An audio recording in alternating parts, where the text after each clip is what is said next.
The Wind in the Willows by Kenneth Ch3 Mr Toad. It was a bright morning in the early part of summer. The river had resumed its wonted banks and its accustomed place, and a hot sun seemed to be pulling everything green and bushy and spiky up out of the earth toward him, as if by strings. The mole and the water rat had been up since dawn, very busy on matters connected with boats in the opening of the boating season, painting and varnishing, mending paddles, repairing cushions, hunting for missing boat hooks, and so on, and were finishing breakfast in their little parlor and eagerly discussing their plans for the day, when a heavy knock sounded at the door. "Bother," said Rat, all over egg. "See who it is, Mole, like a good chap, since you've finished." The Mole went to attend the summons, and the Rat heard him utter a cry of surprise, and he flung the parlor door open and announced with much importance, "Mr. Badger!" This was a wonderful thing indeed, that the Badger should pay a formal call on them, or indeed on anybody. He generally had to be caught if you wanted him badly, as he slipped quietly along a hedgerow of an early morning or late evening, or else hunted up in his own house in the middle of the wood, which was a serious undertaking. The Badger strode heavily into the room and stood looking at the two animals with an expression full of seriousness. The Rat let his egg spoon fall on the tablecloth and sat open-mouthed. "The hour has come," said the Badger at last, with great solemnity. "What hour?" asked Rat uneasily, glancing at the clock on the mantelpiece. "Whose hour, you should rather say," replied the Badger. "Why, Toad's hour. The hour of Toad. I said that I would take him in hand as soon as the winter was well over, and I am going to take him in hand today." "Toad's hour, of course!" cried the Mole delightedly. "Hooray, I remember now. We'll all teach him to be a sensible Toad." "This very morning," continued the Badger, "as I learnt last night from a trustworthy source, another new and exceptionally powerful motor car will arrive at Toad Hall on arrival or on approval or return.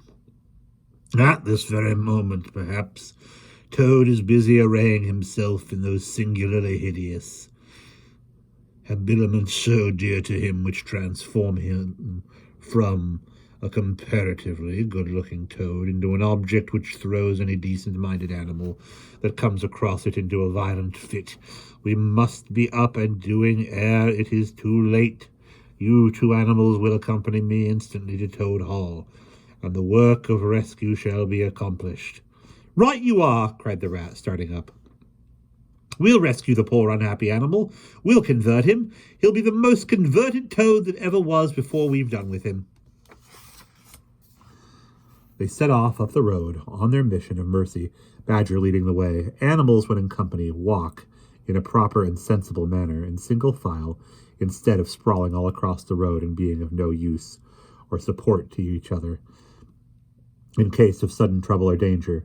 They reached the carriage drive of Toad Hall to find, as Badger had anticipated, a shiny new motor car of great size, painted a bright red, Toad's favorite color, standing in front of the house.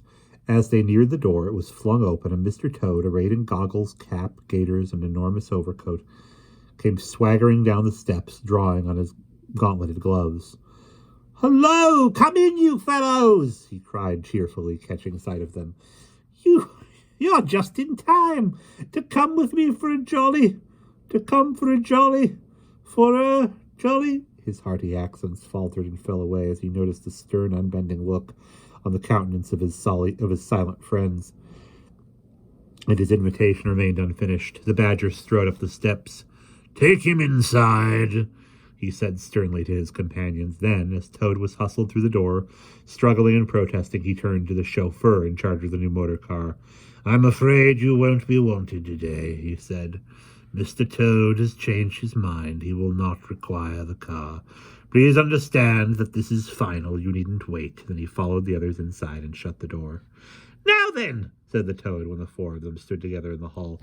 "First of all—" Or "Now then," he said to the Toad when the four of them stood together in the hall. "First of all, take those ridiculous things off." "Shan't," replied Toad with great spirit. "What's the meaning of this gross outrage? I demand an explanation." Take them off then, you two, ordered the Badger briefly. They had to lay Toad out on the floor, kicking and calling all sorts of names before they could get to work properly.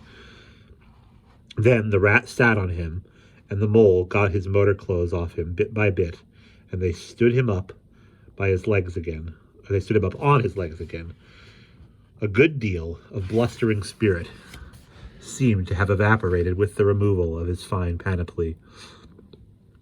Now that he was merely Toad and no longer the terror of the highway, he giggled feebly and looked from one to the other appealingly, seeming quite to understand the situation. You knew it must come to this sooner or later, Toad, the Badger explained severely. You've disregarded all the warnings we've given you.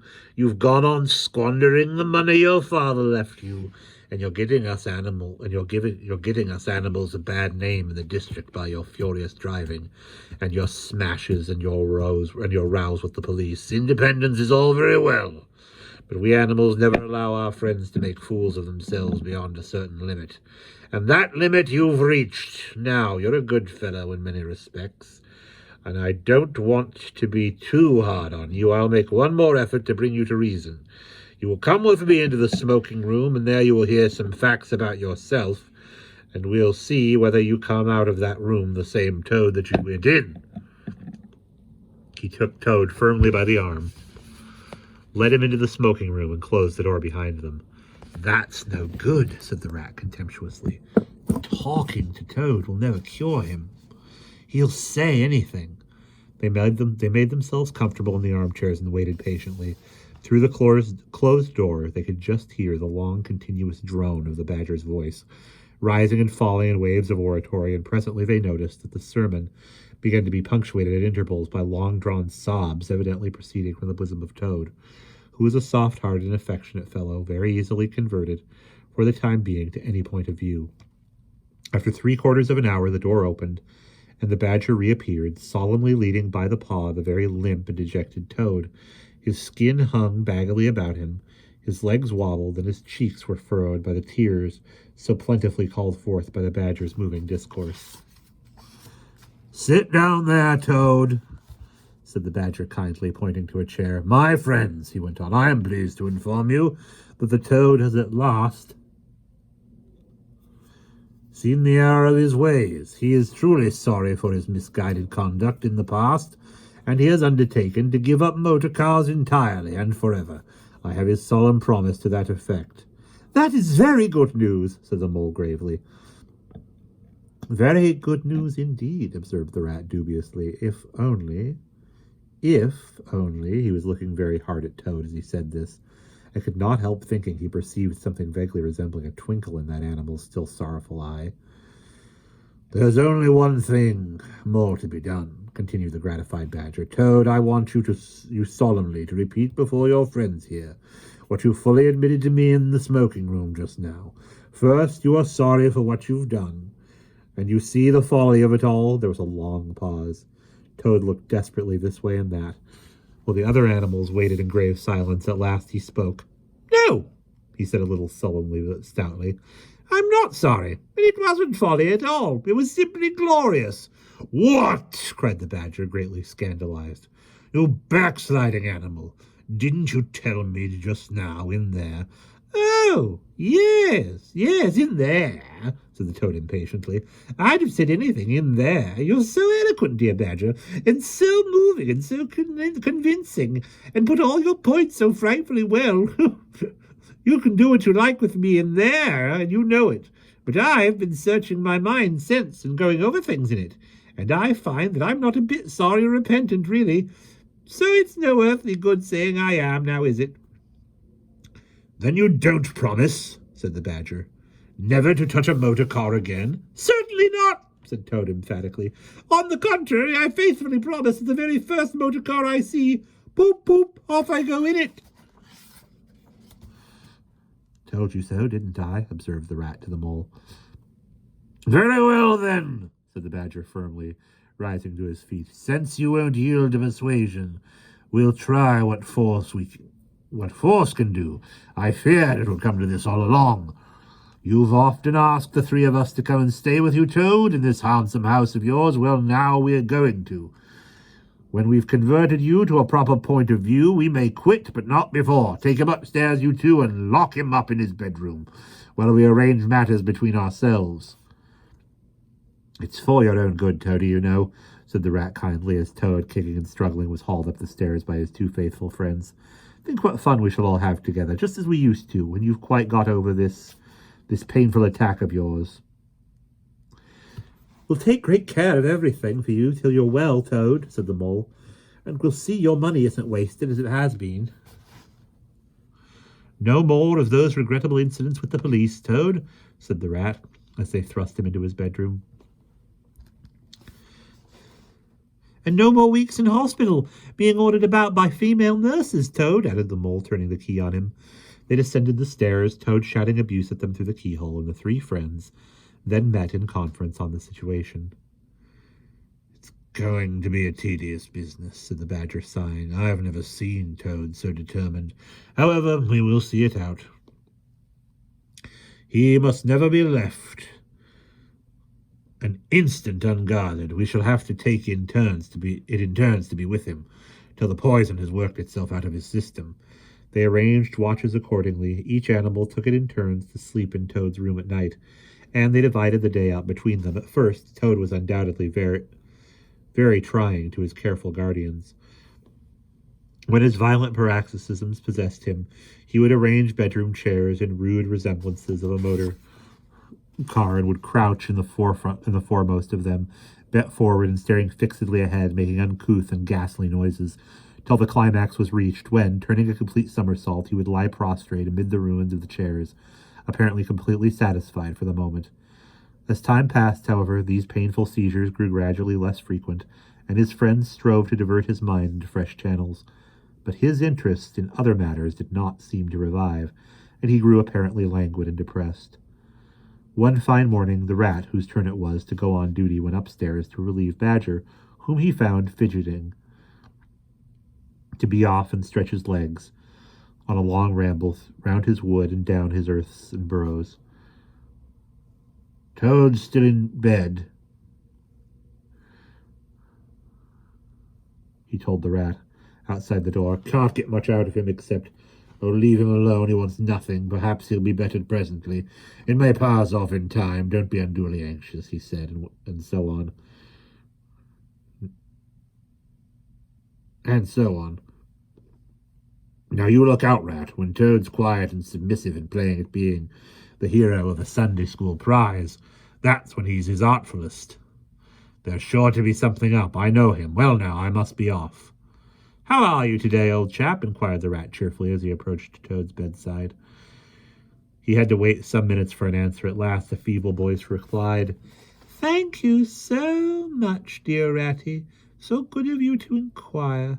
But first, tell me, how are yourself and the excellent Mole? Oh, we're all right, replied the rat. Mole, he added incautiously, is going out for a run round with Badger.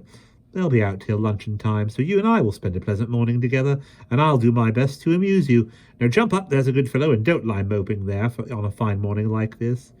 Dear, kind rat, murmured Toad, how little you realize my condition, and how very far I am from jumping up now, if ever. But do not trouble about me. I hate being a burden on my friends, and I do not expect to be one much longer. Indeed, I almost hope not. Well, I hope not too, said the rat heartily. You've been a fine brother to us all this time, and I'm glad to hear it's going to stop.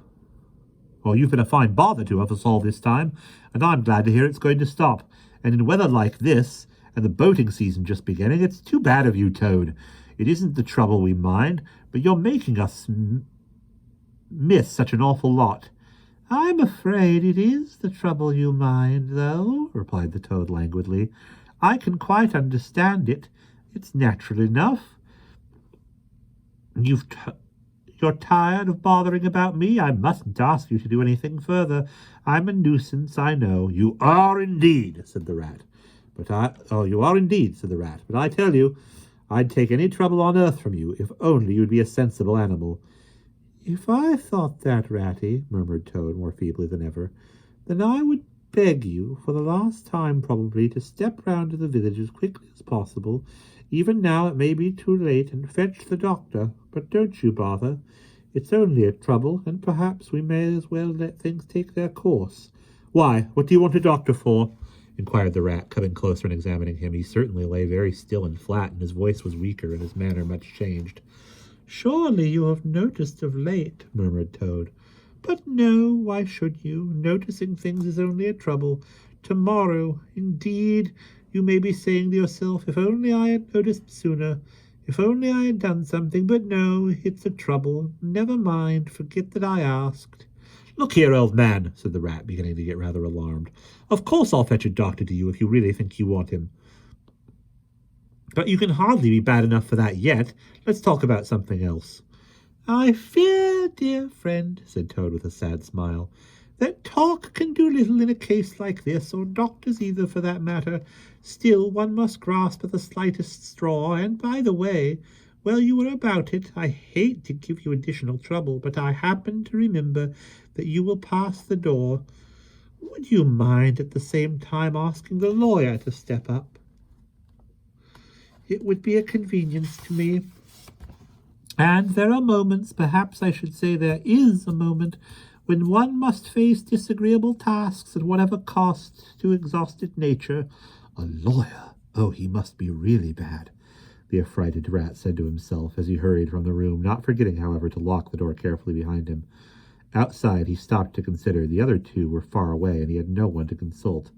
It's best to be on the safe side, he said on reflection. I've known Toad fancy himself frightfully bad before, without the slightest reason, but I've never heard him ask for a lawyer. If there's nothing really the matter, the doctor will tell him he's an old ass and cheer him up, and that will be something gained. I'd better humour him and go. It won't take very long. So he ran off to the village on his errand of mercy. The Toad, who had hopped lightly out of bed as soon as he heard the key turned in the lock, watched him eagerly from the window till he disappeared down the carriage drive.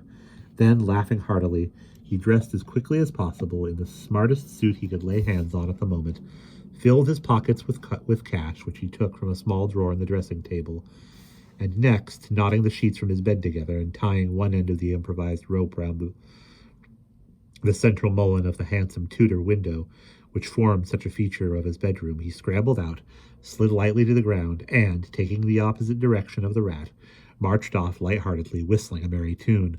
It was a gloomy luncheon for Rat when the Badger and the Mole at length returned, and he had to face them at table with his pitiful and unconvincing story. The Badger's caustic, not to say brutal remarks may be imagined and therefore passed over, but it was painful to the Rat that even the Mole, though he took his friend's side as far as possible, could not help saying, "You've been a bit of a duffer this time, Ratty. Toad, too, of all animals." "He did it awfully well," said the crestfallen Rat.